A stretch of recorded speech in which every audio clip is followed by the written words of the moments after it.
Alors, on va voir un exemple de détermination d'incertitude de type A. D'accord. Alors, on va prendre l'exemple de la lecture d'un volume équivalent, donc qu'on lit sur une durée dégradée. Si je prends les valeurs obtenues par 12 élèves lors d'un titrage, on obtient ce tableau de mesure. Alors, à chaque fois, il y aura ce type de document qui sera toujours donné. On vous rappelle en fait comment est-ce qu'on fait pour trouver l'incertitude de type A. Ça ne veut pas dire qu'il faut rien savoir, on le verra tout à l'heure.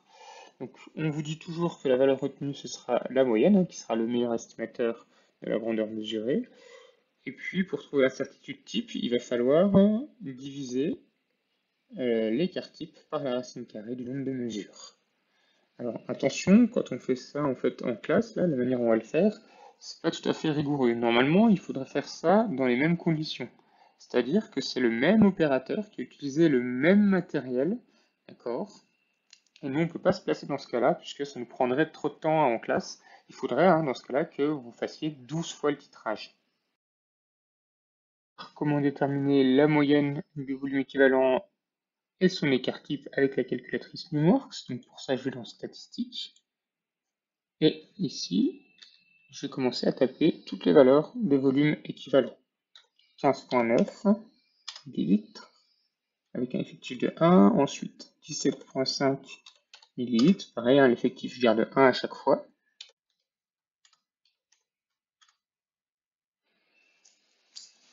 Donc ensuite, une fois que j'ai rentré toutes les valeurs du volume, je remonte et je vais aller dans Stats.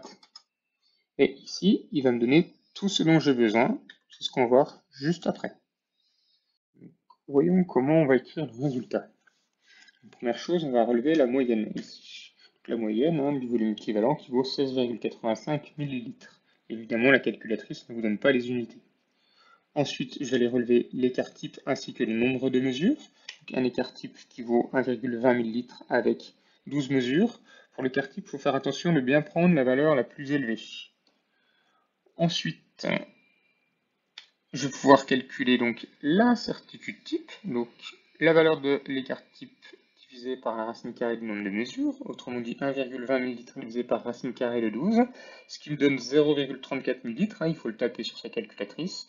Et puis, il y a quand même des choses à savoir quand on fait une méthode d'incertitude de type A, c'est qu'il faut absolument garder pour l'incertitude un seul chiffre significatif et qu'il faut toujours arrondir à l'excès. D'accord? Donc 0,34, je garde 0,4.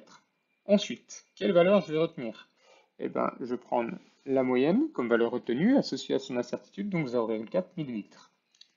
Attention, il faut absolument que le dernier chiffre exprimé sur la moyenne, ça corresponde au chiffre sur lequel porte l'incertitude. Ici, l'incertitude, c'est sur le 4 qui est là. Ok. Donc forcément, ici, mon incertitude sur la moyenne va porter sur le 8. Ce qui fait que je n'ai pas le droit d'écrire le 5 qui est juste à côté. Du coup, je vais écrire le volume équivalent sous la forme VE égale 16,9 plus ou moins 0,4 ml. Là, je garde bien les règles que vous connaissez pour arrondir la moyenne.